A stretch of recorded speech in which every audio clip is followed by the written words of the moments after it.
자, 이 시간에는 사도행전 25장 6절부터 12절 말씀까지 읽었습니다. 오늘은 사도행전 151번째 시간으로 부제목은 바울이 로마 황제에게 상소하다입니다. 바울이 로마 황제에게 상소하다. 원래 오늘 본문은 21절까지인데 너무 길어서 12절까지만 읽었습니다. 자, 지금 이 사도행전 25장을 보면 사도 바울이 2년 동안에 참 길고 힘든 그런 싸움을 싸우고 있어요. 우리도 이 땅을 살아가다 보면 이런 문제를 만날 때가 있어요. 도무지 해결될 기미가 안 보이고 언제 끝날지도 알 수가 없고. 여러분, 누구에게나 고난은 있습니다. 그런데 그 고난이 끝날 기미가 보이지 않을 때 참 우리에게는 답답함이 몰려오고 또 불안함이 몰려옵니다. 사도행전이 전부 28장인데 그 중에 장장 21장부터 26장까지가 재판 얘기예요. 그러니 바울이 얼마나 힘들었겠습니까? 그 과정에서 총독이 벨릭스에서 베스도로 바뀌어요. 대제사장도 아나니아에서 이스마엘로 바뀌어요. 그런데 도대체 바울은 언제까지 여기 구금되어 있어야 되는지 기약이 없어요. 이렇게 언제 끝날지 모르는 고난이 두려운 거예요. 자, 그 가운데서 오늘 본문 6절 보겠습니다. 시작. 베스도가 그들 가운데서 8일 혹은 10일을 지낸 후 가이사랴로 내려가서 이튿날 재판 자리에 앉고 바울을 데려오라 명하니. 자, 이 총독 베스도는 예루살렘에서 8일을 머물다가 가이사랴로 돌아갔습니다. 그런데 가이사랴에서 예루살렘까지 가는데 하루, 예루살렘에서 가이사랴까지 돌아오는데 하루, 그래서 10일이 소요됐어요. 자, 새로운 임지에 총독이 새로 부임을 하면요, 그 관할 지역에서 아주 성대한 잔치를 오랫도록 열어줍니다. 그리고 어떻게 해요? 돈도 많이 챙겨주죠. 잘 봐달라고. 그런데 이 총독 베스도가 오는 날 가는 날까지 합해서 불과 열흘 만에 가이사랴로 돌아갔다. 이건 굉장히 이례적인 일이에요. 자, 이로 보아서 우리는 또 이 베스도라는 총독이 얼마나 성실한 사람인지를 알 수가 있습니다. 그런데 이 베스도 총독이 가이사랴로 돌아올 때 대제사장 무리가 따라와요. 자, 이 예루살렘에서 가이사랴까지는 거리가 약 104km라 그랬어요. 자, 이 104km를 이 베스도 총독과 동행하는 이들의 목적은, 자, 총독 베스도의 제안대로 이 가이사랴의 법정에서 또다시 바울을 고발하려고 쫓아오는 거예요. 자, 가이사랴에 도착하자마자 이 베스도 총독은 이튿날 곧바로 재판을 엽니다. 그리고 바울을 호출하죠. 자, 본문 7절 보겠습니다. 시작. 그가 나오매 예루살렘에서 내려온 유대인들이 둘러서서 여러 가지 중대한 사건으로 고발하되 능히 증거를 대지 못한지라. 자, 우리가 살다 보면 많은 사람들이 우리에게 험담을 하고 또 유언비어를 퍼뜨릴 때가 있어요. 근데 발 없는 말이 천리 간다 그러죠. 나에 대한 험담이 증거도 없는데 이렇게 떠돌아다닐 때가 있어요. 자, 그런데 여기서도 바울도 마찬가지예요. 지금 예루살렘에서 온 대제사장 무리가 고발하는데 증거는 하나도 없어요. 그래 이제 베스도 총독의 호출을 받고 바울이 법정에 섰습니다.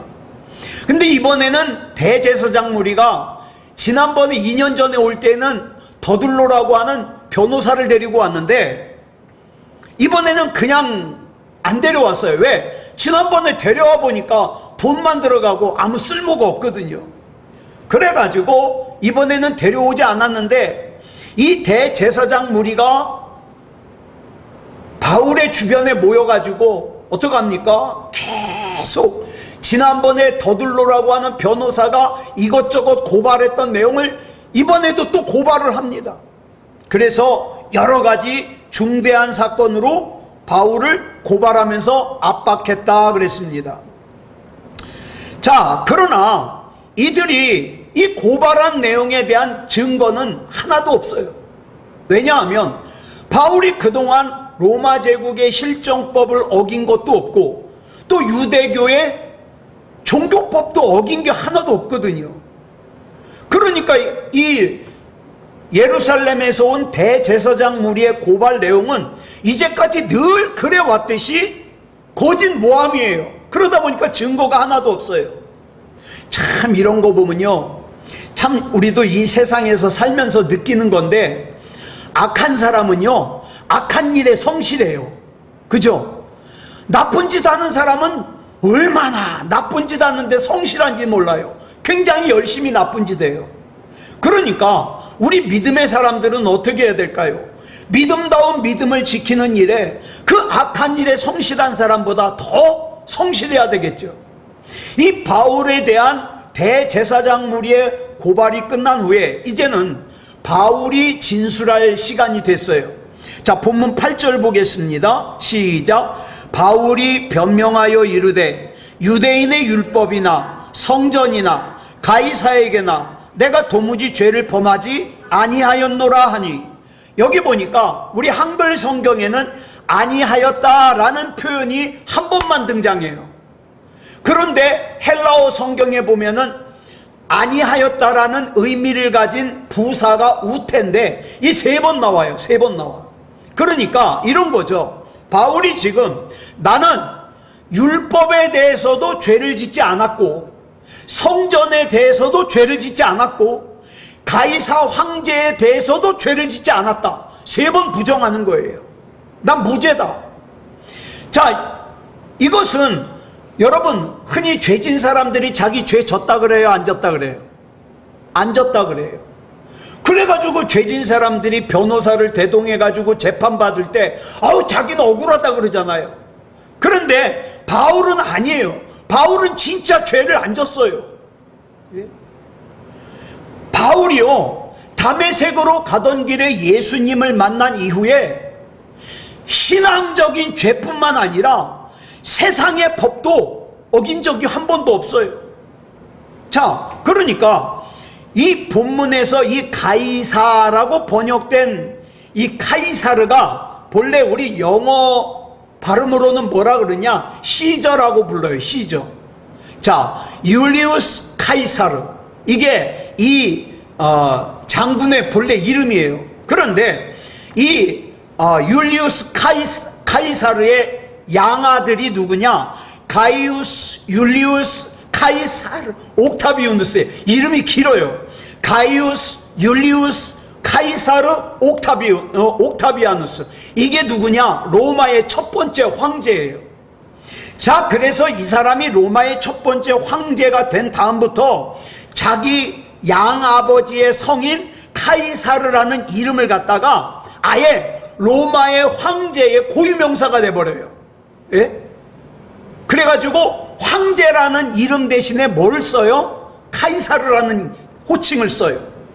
자, 그런데 본문 9절 보겠습니다. 시작. 베스도가 유대인의 마음을 얻고자 하여 바울더러 묻되 내가 예루살렘에 올라가서 이 사건에 대하여 내 앞에서 신문을 받으려느냐. 자, 바울이 확고하게 자기는 죄가 없다 이렇게 진술하니까 총독이, 지금 이 모여온 대제사장 무리가 예루살렘의 지도자들이에요. 그러니까 이 사람의 마음도, 이 사람들의 그 마음도 상하게 하면 안 돼요. 그래가지고 이 베스도 총독이 바울에게 넌지시 물어봐요. 왜냐하면 이 베스도 총독은 이미 알고 있어요. 예루살렘에 가서 재판 받으려냐 그러면은 싫다 그럴 걸 알고 있어요. 그렇지만 그래도 한번 물어보는 거예요. 싫다 그럴 줄 알고. 만약에 이 베스도가 전임 총독인 벨릭스처럼 단순히 유대인들의 환심을 사기 위한 거였다면, 자, 예루살렘에 현지 시찰 갔을 때 이 대제사장 무리가 뭐라 그래요? 저 가이사랴에 구금되어 있는 바울을 여기 예루살렘으로 데려다가 여기서 재판하자 그러잖아요. 속셈은 뭐예요? 오는 길에 죽이려고. 자, 그랬는데 여기서 이 베스도가 이 대제사장 무리의 요청을 거절한 것은, 자, 만약에 벨릭스처럼 이 사람들의 마음을 맞추려고 그랬으면 벌써 그때 어떻게 해요? 바울을 예루살렘으로 오라 그랬겠죠. 그런데 그럴 생각이 없어요. 그렇지만 이 대제사장 무리의 자존심도 세워줘야 되기 때문에 물어봐요. 바울에게. 너 나랑 같이 예루살렘에 가서 재판 받을래? 그랬더니 당연히 바울이 뭐라 그래요? 아이, 가지 않을 거라 그러죠. 그러면서도 어떻게 해요? 베스도는 물어본 거예요. 거절할 걸 알면서. 왜? 정치적인 의도가 있기 때문에. 자, 그러면 이제 10절부터 11절까지 보겠습니다. 시작. 바울이 이르되 내가 가이사의 재판자리 앞에 섰으니 마땅히 거기서 신문을 받을 것이라. 당신도 잘 아시는 바와 같이 내가 유대인들에게 불의를 행한 일이 없나이다. 만일 내가 불의를 행하여 무슨 죽을 죄를 지었으면 죽기를 사양하지 아니할 것이나, 만일 이 사람들이 나를 고발하는 것이 다 사실이 아니면 아무도 나를 그들에게 내줄 수 없나이다. 내가 가이사께 상소하노라 한대. 여러분, 우리 예수 믿는 사람들이 흔히 하는 잘못이 뭐냐 하면, 나는 예수 믿으니까 할 말 못하고 사는 줄 알아요. 나쁜 사람이 모함을 해도 그냥 예 그러면서 죽는 신용하는 줄 알아요. 그렇지 않아요. 우리 예수 믿는 사람은요, 바른 말은 해야 됩니다. 바른 말을 해야 돼요. 자, 이 총독 베스도가 예상했던 대로 바울이 총독 베스도의 제안, 어떤 제안이요? 너 나랑 같이 예루살렘에 가서 재판받을래? 이 제안을 거절했어요. 근데 바울이 그럴 줄 알고 물어본 거기 때문에 바울이 거절했다 그래서 뭐 베스도가 기분 나빠하지도 않았고 무슨 제재를 하지도 않았어요. 자, 여기까지는 이제 총독 베스도의 생각대로 됐어요. 그런데 로마 시민이었던 바울이 뜻밖에도 무슨 얘기를 하냐? 나는 로마 시민권이 있는 로마 시민이니까 지금 이 재판도 로마 황제의 재판장 아니냐? 나 로마 황제의 권한이 위임되어 있는 이 베스도 총독의 이 재판의 법정에서 나 로마 황제에게 상소한다. 이렇게 선언을 하는 거예요. 자, 12절 보겠습니다. 시작. 베스도가 배석자들과 상의하고 이르되 네가 가이사에게 상소하였으니 가이사에게 갈 것이라 하니라. 자, 총독이 재판할 때, 베스도 총독이 재판할 때 그 옆에 누가 같이 앉아 있느냐?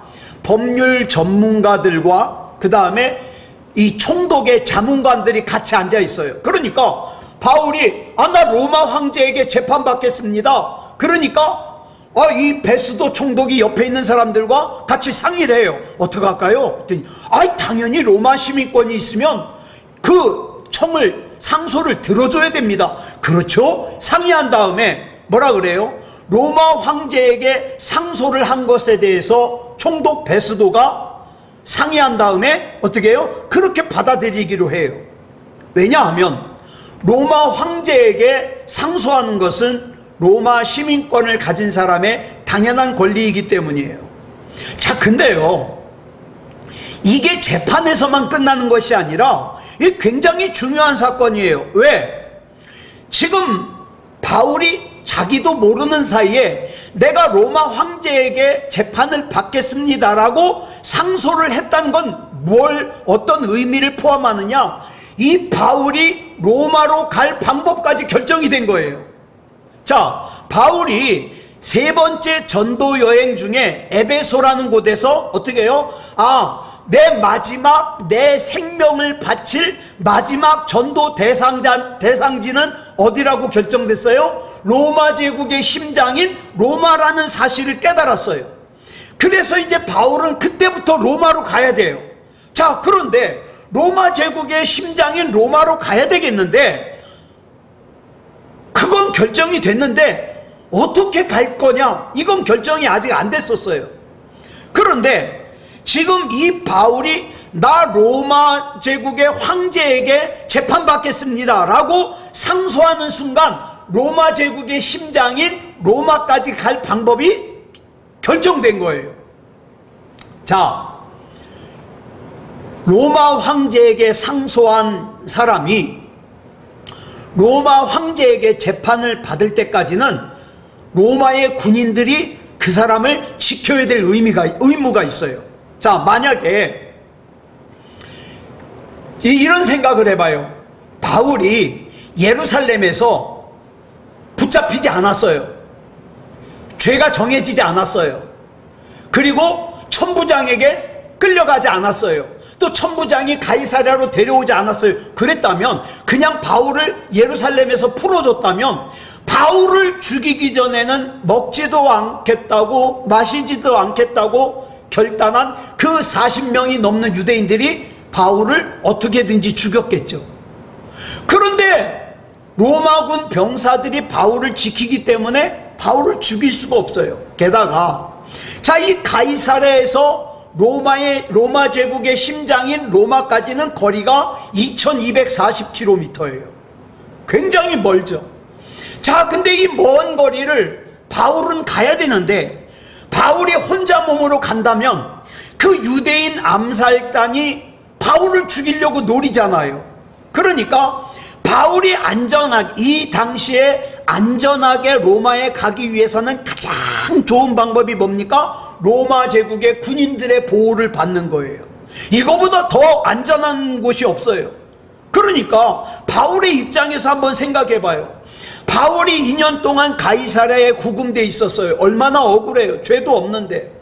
그 벨릭스 총독에게 뇌물을 바치지 않은 것 때문에 2년 동안이나 구금을 당했어요. 아마 저 같으면 그렇게 기도했을 거예요. 하나님, 나 아무 죄도 없는데, 나 지금 내 나이는 자꾸 먹어가고, 나 로마 제국에 가야 되는데, 로마에 가야 되는데, 내가 지금 여기서 이렇게 죄 없이 2년 동안 구금될 시간이 없어요. 그렇게 기도했겠죠. 얼마나 억울해요. 물론 처음에는 또 적당한 자유가 보장됐지만 벨릭스 총독이 떠나면서 어떻게 해요? 유대인들의 환심을 살려고 또다시 결박해가지고 감옥에 다 집어넣어놨어요. 그러니 바울의 그 마음이 얼마나 무너졌겠어요. 이게 또 얼마나 또 이 감옥에 갇혀 있어야 되는가, 답답했겠죠. 게다가 또 베스도 총독이 새로 온 다음에 2년 전과 똑같은 일이 반복이 되는 거예요. 예루살렘에서 온 대제사장 무리가 똑같은 걸로 고발하고 똑같은 변호를 해야 되고, 얼마나 바울이 기가 막혔겠어요. 저와 여러분이 이 세상을 살다 보면 이런 기가 막힌 일을 당할 때가 있다고요. 왜 내가 똑같은 일을 반복해서 당해야 되지? 나 지금 시간이 없는데, 나 지금 너무너무 급한데. 자, 그런데 이 고통스럽고 절망스러운 과정을 거치면서 바울이 로마 황제에 대한 상소를 생각해내는 거예요. 자, 한번 보세요. 바울이 가이사랴에서 2240km나 떨어진 로마까지 안전하게 가려면 로마 군인들의 보호를 받아야 돼요. 또 거기서 배를 타고 가려면 이때는 배싹이 굉장히 비싸거든요.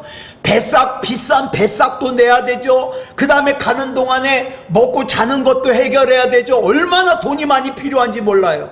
그런데 로마 황제에게 상소를 하는 순간 이 바울은 로마 군인들의 보호를 받을 수 있고, 그 다음에 로마 제국의 심장인 로마까지 가는 동안 교통비가 무료예요. 게다가 먹고 자는 것도 무료예요. 재판받을 때까지. 이런 것들이 해결이 된 거예요. 바울이 그냥 생각할 때에는 이 2년이라는 시간이 참 고통스럽다, 무의미하게 지나갔다, 이렇게 생각되겠지만, 그러나 하나님의 계획 속에서는 뭡니까? 바울을 안전하게, 또 바울의 교통편과 바울의 숙식을 다 해결하는 방법이 거기 있었다 이 말이에요. 자, 그러면 바울이 이 고통스러운 기다림의 시간을 어떻게 인내하며 기다렸을까? 또 바울이 로마로 간 다음에도 로마의 감옥에 갇히게 되잖아요. 또 여기서 얼마나 기다려야 될까? 또 어떻게 견뎌야 될까? 생각이 많아졌겠죠. 자, 근데 이 바울이 로마 감옥에 가가지고 편지를 4통을 써요. 그게 뭐냐? 에베소 교회에 보내는 편지, 빌립보 교회에 보내는 편지, 골로새 교회에 보내는 편지, 그 다음에 빌레몬이라고 하는 빌레몬이라는 사람에게 보내는 편지. 왜? 거기서 빌레몬의 종 오네시모가 도망을 갔거든요. 그 오네시모 때문에 편지를 보내요. 왜 4통의 편지를 쓰는데, 이 4통의 편지를 우리가 뭐라고 부르느냐? 감옥에서 쓴 편지다. 그래서 옥중서신이라고 불러요. 자, 그 중에 먼저 에베소 교회에 보낸 편지인 에베소서 5장 1절 말씀 보겠습니다. 시작. 그러므로 사랑을 받는 자녀같이 너희는 하나님을 본받는 자가 되고. 바울은 로마의 감옥에서 에베소 교회의 교인들에게 편지를 쓰기를 하나님을 본받는 자가 되라, 이렇게 편지를 썼어요. 이 말은 무슨 뜻입니까? 바울이 지금 로마의 감옥 안에서 하나님을 본받는 자가 되려고 애쓰고 있다 이 말이에요. 저와 여러분도 마찬가지예요. 어떤 상황, 어떤 처지, 어떤 형편에 있든지 하나님을 본받는 자가 돼야 돼요. 그래야 합력해서 선을 이루는 거예요. 그 다음에 빌립보 교회에 쓴 편지인 빌립보서 4장 4절로 6절 말씀 보겠습니다. 시작. 주 안에서 항상 기뻐하라. 내가 다시 말하노니 기뻐하라. 너희 관용을 모든 사람에게 알게 하라. 주께서 가까우시니라. 아무것도 염려하지 말고 다만 모든 일에 기도와 간구로 너희 구할 것을 감사함으로 하나님께 아뢰라. 자, 바울은 로마 감옥에서 빌립보 교회의 그리스도인들에게 편지하기를 늘 기도하는, 기쁨과 감사하는 마음을 가지고 늘 기도하는 그런 삶을 살으라고 권면하죠. 왜? 바울도 지금 로마 감옥에서 그렇게 살려고 애쓰니까. 그래서 이 빌립보서의 별명이 뭐라고요? 기쁨의 편지예요. 그 다음에 골로새 교회에 쓴 편지인 골로새서 3장 1절로 3절 보겠습니다. 시작. 그러므로 너희가 그리스도와 함께 다시 살리심을 받았으면 위의 것을 찾으라. 거기는 그리스도께서 하나님 우편에 앉아 계시니라. 위의 것을 생각하고 땅의 것을 생각하지 말라. 이는 너희가 죽었고 너희 생명이 그리스도와 함께 하나님 안에 감추어졌음이라. 바울이 로마의 감옥에서 골로새 교회의 그리스도인들에게 편지하기를 이 로마의 감옥 안에서도 이 감옥의 무게에 짓눌려서 낙심하고 절망하지 않는다는 거예요. 왜? 나는 지금 이 감옥이라고 하는 아래를 쳐다보는 게 아니라 위에 하나님을 바라보고 위의 것을 찾기 때문에. 사랑하는 여러분, 나에게 걱정거리 있어요. 근심거리 있어요. 이 문제가 어떻게 하면 해결될까? 그것만 보지 말고 땅바닥만 쳐다보지 말고 위의 것을, 나는 하나님 거거든요. 그러니까 하나님의 방법대로 하나님의 때에 하나님께서 인도해 주시옵소서. 위의 것을 찾아라 이 말이에요. 한마디로 말해서 로마의 지하 감옥 속에서도 바울의 심령은 오직 위에 계신 하나님께만 초점을 맞추는 예배하는 삶을 살았다는 거예요. 예배하는 삶. 이렇게 예배하는 삶이 좀 괜찮아졌다고 게을러지거나 아니면 좀 힘들어졌다고 원망하거나 불평하거나 그러지 않겠지요. 이 말은 낮이나 밤이나 바울의 삶 자체가 예배하는 삶이었다는 거예요. 그래서 바울의 심령은 늘 하나님께로부터 비롯되는 기쁨과 감사가 넘칠 수 있었다는 거죠. 많은 사람들이 교회를 다녀요. 많은 사람들이 자기는 예수를 믿는다 그래요. 그런데 내 삶에 조금만 답답한 상황이 펼쳐지면 위의 것을 보지 않고 땅바닥만 쳐다보니까 한숨만 쉬고 낙심하고 좌절하고 절망하고, 이미 하나님께서 내게 주신 은혜가 많이 있음에도 불구하고 그 은혜를 볼 줄을 몰라요. 답답해하는 거죠. 전형적인 탐관오리인 벨릭스 총독 때문에 무려 2년 동안이나 헤롯 궁에 구금되어 있었던 바울이 그 절망적인 상황 속에서도 오로지 바울의 초점은 어디에 맞춰져 있어요? 하나님께 맞춰져 있어요. 하나님의 때에 하나님의 방법대로 하나님이 일하신다. 그랬더니 진짜 이래가지고 어떻게 해요? 그 유대인 암살단의 위협으로부터 보호받고, 로마의 심장인 로마까지 갈 교통편도 해결되고 숙식도 해결되잖아요. 만약에 헤롯 궁에 구금당한 바울이 한탄하고 원망하고 절망했다면 이런 일은 불가능하죠. 그러니까 사랑하는 여러분, 우리 하나님 바라보시자고요. 주 안에 있는 나에게 다른 근심 있는가? 없다. 왜? 나는 하나님 거기 때문에 하나님께서 책임지실 것이다. 믿고 가는 거죠. 자, 2년 전과 동일한 상황이 지금 바울 앞에 펼쳐졌지만, 그러나 바울은 이 상황 가운데서도 하나님께서 일하시는 걸 믿어요. 사랑하는 여러분, 그래서 결국 총독 베스도는 배석자들과 상의한 다음에 로마 시민권을 가진 바울이 로마 황제에게 상소한 것을 받아들입니다. 자, 본문 13절 보겠습니다. 이제 여기서부터는 문제가 뭐냐?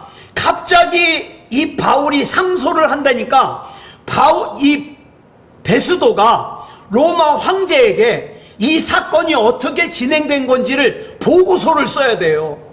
그래야 로마 황제가 그 보고서를 읽고 재판을 하죠. 이제는 이 골머리 썩는 걸 누가 해야 돼요? 총독이 해야 돼요. 이제 13절부터는 그 얘기예요. 본문 13절 보겠습니다. 시작. 수일 후에 아그리빠 왕과 버니게가 베스도에게 문안하러 가이사랴에 와서, 자, 며칠 후에 갈릴리와 그 다음에 베레아 지방의 분봉왕인 아그리빠 2세가 왕비 버니게와 함께 신임 총독 베스도에게 문안하러 왔어요. 인사하러 왔어요. 환영하러. 자, 이 당시에 이 헤롯 아그리빠 2세는요 갈릴리를 다스렸고 베레아를 다스렸고, 동시에 어떤 권한이 있었냐? 예루살렘 성전을 감독할 수 있는 감독권이 있고요, 대제사장을 임명할 수 있는 임명권이 있어요. 그래가지고 이 헤롯 아그리빠 2세가 아나니아 대제사장을 갖다가 자르고 그 다음에 이스마엘을 갖다가 대제사장으로 세운 거예요. 근데 이 집안이 참 콩가루 집안이에요. 이 헤롯 아그리빠 2세의 와이프가 버니게라는 여자인데, 이 버니게가 헤롯 아그리빠 2세의 여동생이에요. 그러면 이것만 그러냐? 아니요. 이 헤롯 아그리빠와 결혼하기 전에 이 버니게가 누구와 살았냐? 자기 숙부와 살았어요. 작은 아버지하고. 작은 아버지하고 살다가 그 다음에 헤롯 아그리빠 자기 오빠하고 사는 거예요. 게다가 이 버니게가 나중에 티투스라는 장군이 로마의 황제가 되거든요. 그랬더니 이 티투스라는 로마 황제하고 또 바람이 나요. 아주 문란한 사람들이죠. 자, 어쨌든 간에 이 헤롯 아그리빠 2세와 버니게가 이제 베스도를 찾아왔어요. 그래가지고 이제 총독 베스도가 헤롯 아그리빠 2세에게 바울 얘기를 꺼내요. 도와달라고, 좀 도와달라고. 본문 14절부터 16절까지 보겠습니다. 시작. 여러 날을 있더니 베스도가 바울의 일로 왕에게 고하여 이르되, 벨릭스가 한 사람을 구류하여 두었는데 내가 예루살렘에 있을 때에 유대인의 대제사장들과 장로들이 그를 고소하여 정죄하기를 청하기에 내가 대답하되 무릇 피고가 원고들 앞에서 고소 사건에 대하여 변명할 기회가 있기 전에 내주는 것은 로마 사람의 법이 아니라 하였노라. 자, 총독 베스도가 예루살렘에 현지 시찰을 갔을 때 대제사장 무리가 막 이 베스도를 찾아와 가지고 고소하는 것뿐만 아니라 어떻게 했냐면 여기서 아예 바울에게 죄가 있다고 선언해 달라는 거예요. 정죄해 달라는 거예요. 그런데 이 베스도가 아니 지금 이 예루살렘에 있지도 않은 이 바울에게 내가 유죄를 선고할 수 없다. 그럼 로마법에 저촉된다. 그래가지고 그걸 거절했다는 거예요. 자, 그 다음 17절부터 21절까지 보겠습니다. 시작. 그러므로 그들이 나와 함께 여기 오매 내가 지체하지 아니하고 이튿날 재판 자리에 앉아 명하여 그 사람을 데려왔으나 원고들이 서서 내가 짐작하던 것 같은 악행의 혐의는 하나도 제시하지 아니하고 오직 자기들의 종교와 또는 예수라 하는 이가 죽은 것을 살아있다고 바울이 주장하는 그 일에 관한 문제로 고발하는 것뿐이라. 내가 이 일에 대하여 어떻게 심리하는지 몰라서 바울에게 묻되 예루살렘에 올라가서 이 일의 신문을 받으려느냐 한즉 바울은 황제의 판결을 받도록 자기를 지켜주기를 호소하므로 내가 그를 가이사에게 보내기까지 지켜두라 명하였노라 하니. 자, 지금 이 대제사장 무리가 가이사랴까지 총독을 쫓아가 가지고 여러 가지 혐의로 고발을 했는데 베스도가 보니까 아무 죄도 없는 거예요. 그저 죽이라는 이유가 뭐냐? 자기네들의 종교법을 위반했다? 그 예수라는 사람이 죽었는데 부활했다 그런다. 이거예요. 이건 죽을 일이 아니거든요. 그래서 이 재판을 하는데 낯선 문제잖아요. 이 베스도는 이런 일을 갖다가 겪어보지를 않았어요. 그래가지고 자, 그러면 예루살렘에 가서 재판 받으려냐 그랬더니 바울이 싫다 그랬잖아요. 자, 근데 여기서 이제 이 베스도가 로마 황제에게 보고서를 써야 되는데 이 문제를 자기가 다뤄본 적이 없어요. 그래가지고 헤롯 아그리파 2세에게 도움을 청하는 거예요. 이 보고서를 쓰는 거 좀 도와달라 이 말이죠. 그래서 이제 이 헤롯 아그리파 2세랑 바울이랑 대화를 하게 되는데, 자, 오늘 말씀은 이런 겁니다. 우리가 살아가면서 내 맘대로 내 생각대로 되어지지 않는 일을 만난다 할지라도 내가 진짜 하나님을 신뢰한다면 이 또한 하나님의 계획 속에 있다는 걸 우리가 믿어야 돼요. 예. 왜 자꾸 내 생각대로 되기만, 내가 계획한 대로 되기만을 고집할 것이 아니라 하나님 앞에 내 사정을 다 말씀을 드리되 하나님의 뜻대로 되기를 원합니다. 우리 겟세마네 동산에서 예수님께서 기도하실 때 그랬잖아요. 아버지여, 아버지의 뜻이라면 나 이 잔 좀 안 마시면 안 되겠어요? 나 십자가 지는 게 무서워요. 두려워요. 근데 그 나중에 기도를 어떻게 합니까? 그렇지만, 내 생각은 그렇지만 아버지의 뜻대로 되길 원합니다. 이게 기도거든요. 오늘 이 밤에 기도할 때에도 내 생각 말씀드리세요. 내 뜻 말씀드리세요. 그러나 내 뜻대로 하지 마시고 아버지의 뜻대로 되길 원합니다. 나도 아버지의 뜻을 이해하고 깨닫고 순종하게 해주시옵소서. 이렇게 기도하고 맡기고 따라가는 저와 여러분이기를 그리스도 예수님의 이름으로 축복합니다. 기도하겠습니다. 사랑의 아버지 하나님, 감사합니다. 우리 하나님의 은혜 가운데서 바울이 다 알고 로마 황제에게 상소한 것이 아니라 그 과정 가운데 하나님을 바라보고 하나님의 뜻을 구하다 보니까 유대인들의 위협에서부터도 지킴받을 수 있었고, 로마의 심장인 로마까지 가는 배편, 교통편도 해결되었고 숙식도 해결되었음을 기억합니다. 하나님, 우리가 이 세상 살아갈 때에 우리는 뭐가 조금만 내 생각대로 안 돼도 걱정이 충만합니다. 염려가 충만합니다. 그러나 이제 우리 눈을 들어 하나님을 바라보게 하시고 하나님을 신뢰하며 하나님 앞에 맡기는 그런 믿음이게 하여 주시옵소서. 이 밤에 기도할 때에도 하나님께서 인도해 주시고 붙잡아 주셔서 기도하는 모든 문제들은 하나님 앞에 맡겨지게 하시고 자유함을 얻게 하시고 하나님 안에서 담대함을, 평안함을 회복할 수 있도록 인도하여 주시옵소서. 우리 주님 붙잡아 주실 줄 믿사오며 그리스도 예수님의 이름으로 간절히 기도드렸사옵나이다. 아멘.